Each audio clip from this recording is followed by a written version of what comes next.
Friends, welcome to மூன்று முடிச்சு promo. இன்றைக்கி நம்ம மூன்று முடிச்சு சீரியலில் என்ன விறுவிறுப்பான விஷயம் அப்படின்னு பார்க்கறதுக்கு முன்னாடி நம்ம சேனலை சப்ஸ்கிரைப் பண்ணல அப்படின்னா மறக்காமல் சப்ஸ்கிரைப் பண்ணிக்கோங்க. இப்போ வாங்க அந்த விறுவிறுப்பான விஷயம் என்ன அப்படின்னு சொல்லிட்டு நம்ம பார்த்துடலாம்.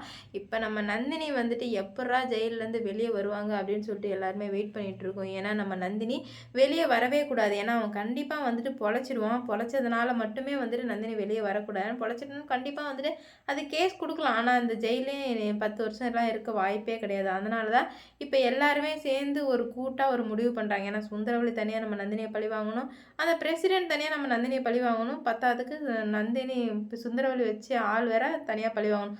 ஒருத்தரும் நம்ம நந்தினியை பழி வாங்கணும் பழி வாங்கணும் பழி வாங்கணுன்றதுனால இது சரியான ஆப்பர்ச்சுனிட்டி எல்லாருக்குமே சரி. ஏன்னா நம்ம நந்தினியை வந்துட்டு நல்லா வசமாக மாட்டிக்கிட்டாங்க. இதை வச்சு செஞ்சு விட்றணும் அப்படின்னு சொல்லிட்டு எல்லாருமே முடிவு பண்ணி தான் இப்போ சுந்தரவழி கூட களத்தில் இறங்கி இப்படியே தான் ஜெயிலுக்குள்ளே இருக்கணும், ஜெயிலை விட்டு வெளியே வரவே கூடாது எந்த காரணத்துக்காகவும் அப்படின்னு நினைக்கிறாங்க. அதனால் மட்டும்தான் நம்ம சுந்தரவழி செம்ம டென்ஷன் ஆகுறாங்க. என்ன பண்ணுறதுனே தெரியாமல் அவங்களுக்கு கோவம் வருது. இவன் வேற செத்து எதுக்கடா இவன் உயிரோட வந்தான், செத்து போயிருந்தானா கண்டிப்பாக இவளுக்கு 10 வருஷம் சிறை தண்டனை கிடச்சிருக்கும், என் பையனுக்கு வேற பொண்ணை பார்த்து கல்யாணம் பண்ணி வச்சிருப்பேன் அப்படின்னு சொல்லிட்டு சுந்தரவழி முடிவு பண்ணுறாங்க தான். ஆனால் இல்லைன்னு சொல்லலை.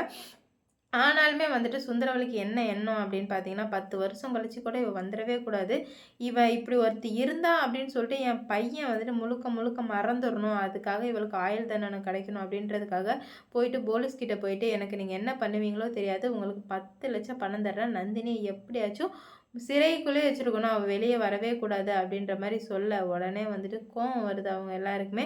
கோவம் வரமே வந்து எல்லார் மட்டும் தான் போயிட்டு நம்ம சொல்கிறாங்க. ஏன்னா பணம் இருக்கிற இடம் மட்டும்தான் கண்டிப்பாக ஜெயிக்கும், பணம் மட்டும்தாங்க எல்லாமே.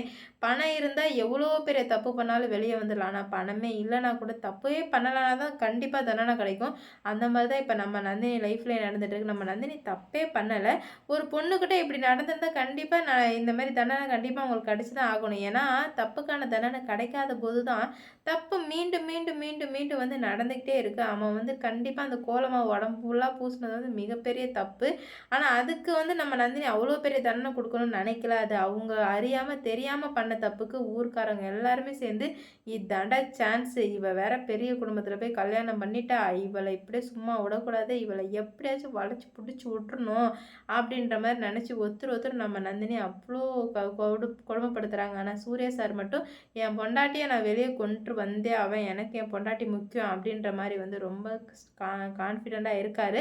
இதுக்கு மேலே என்ன நடக்க போகுது அப்படின்னு பார்த்தீங்கன்னா கண்டிப்பாக நம்ம நந்தினியும் சூர்யாவும் ஒன்று சேர்ந்து ஒருத்தரோட அன்பை வந்து பகிர்ந்துக்க தான் போகிறாங்க. ஃபஸ்ட்டு அதில் நம்ம நந்தினி எப்படி வெளியே வராங்கன்னு பார்க்கலாம். இந்த வீடியோ பிடிச்சிருந்தா லைக் பண்ணுங்கள், ஷேர் பண்ணுங்கள், கமெண்ட் பண்ணுங்கள். இது போன்ற வீடியோ சீரியல் அப்டேட் தெரிஞ்சுக்க நம்ம சேனலை மறக்காமல் சப்ஸ்கிரைப் பண்ணிக்கோங்க.